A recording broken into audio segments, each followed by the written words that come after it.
Welcome to tribe and caste series. आज की इस वीडियो में हम आपसे गक्खड़ कबीले की मुकम्मल तारीख़ बयान करेंगे और बताएंगे कि ये किस कौम का कबीला है और हिस्टोरियंस इस कबीले के मुताल्लिक क्या कुछ लिखते हैं। दोस्तों, सबसे पहले हम आपको बताते चलें कि गक्खड़ कबीला जाट, राजपूत और कयानी कौम में भी पाया जाता है, जबकि गक्खड़ कबीले की एक तादाद खुद को बतौर एक कौम भी मुतारफ़ करवाती है और उनका दावा है कि गक्खड़ बज़ाते खुद एक कौम है। इस कौम का ताल्लुक़ जाट, राजपूत और कयानियों से बिल्कुल भी नहीं है।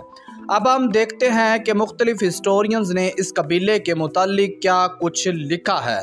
E.D. मैकलेगन and H. रोज़ अपनी किताब the glossary of tribe and castes में लिखते हैं कि गक्खड़ जेहलम, रावलपिंडी और हज़ारा जात में आबाद एक मुस्लिम अहम कबीला है। Mister W.S. टालबूट लिखते हैं कि गक्खड़ों की तादाद कोई ज़्यादा नहीं, मगर ये ज़िला जेहलम के अहम तरीन कबाइल में शुमार होते हैं और इस खित्ते में गक्खड़ कबीले का दर्जा जंजुआ कबीले के मुसावी है। जनरल कोट लिखते हैं कि गक्खड़ कबीले का ओरिजिन यूनानी है और इस कबीले के कुछ लोग खुद को सिकंदर आज़म की औलाद मानते हैं, मगर ये राय बिल्कुल गलत है। हकीकत में गक्खड़ों का ताल्लुक़ सिकंदर आज़म से बिल्कुल भी नहीं बनता। जनरल किंगम लिखते हैं कि गक्खड़ कबीले का ताल्लुक़ यूची सीथी नस्ल से है और सर डेंजल इब्सन भी यही कहते हैं कि गक्खड़ों का नस्ली ताल्लुक़ यूची सीथी नस्ल से है।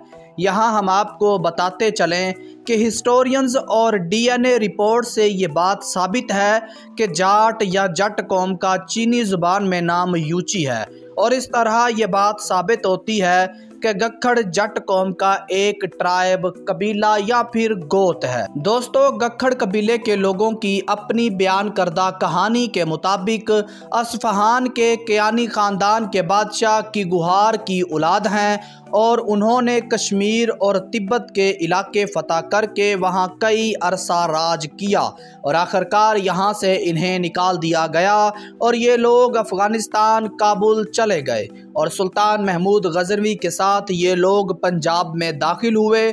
लेकिन सर डेंजल इब्सन ने इस कहानी को यकसर मुस्तरद कर दिया, क्योंकि तारीख़ फ़रिश्ता में लिखा मिलता है कि जब 1008 ईस्वी में सुल्तान महमूद गज़नवी ने पंजाब पे हमला किया तो पेशावर के मुकाम पे उनका वास्ता गक्खड़ों से पड़ा, जिस वजह से इस बात से ये साबित होता है कि गक्खड़ सुल्तान के आने से पहले ही, बल्कि मुसलमानों की आमद से पहले ही पंजाब में आबाद थे।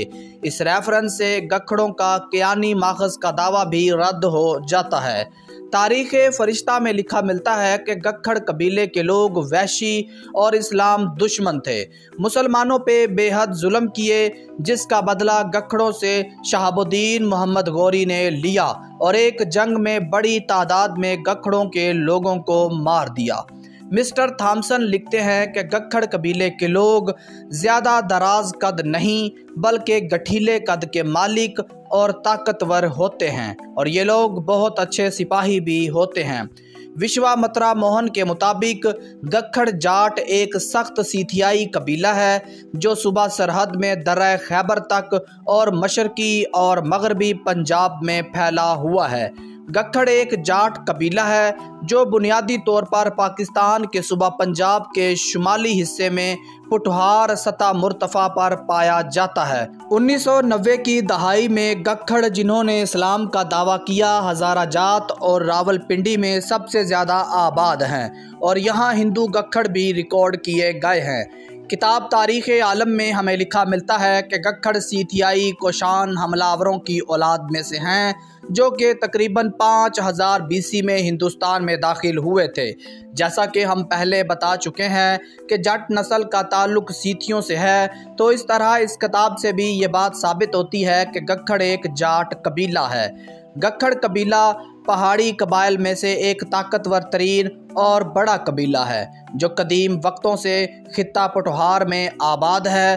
बाज़ मौरखीन ने गक्खड़ कबीले और खोखर कबीले को एक ही कबीला बयान किया, जिससे इन दो कबाइल की तारीख गडमड हो चुकी है और अब खोखर और गक्खड़ कबीले की तारीख को पहचानना एक मुश्किल अम्र है। नस्ली तौर पे अगर देखा जाए तो गक्खड़ सीथी जट नस्ल का एक कबीला है और इस कबीले का डायरेक्ट ताल्लुक सीथी कबाइल से बनता है, क्योंकि ये कबीला हज़ारों साल कदीम तरीन कबीला है। आबादी के लिहाज से ये कबीला पहाड़ी इलाका जात में सदियों से आबाद है और मजहबी तौर पे गक्खड़ कबीला मुल्हिद हिंदू और मुसलमान है। मौजूदा दौर में ये इस कबीले के लोग अब किसी न किसी मज़हब के मानने वाले हैं, जबकि कदीम वक्तों में इस कबीले के लोग मुल्हिद भी रहे हैं। ये थी गक्खड़ कबीले की तारीख़, जो हमें मुख्तलिफ़ ज़राए से मिली और हमने आप तक पहुँचाई।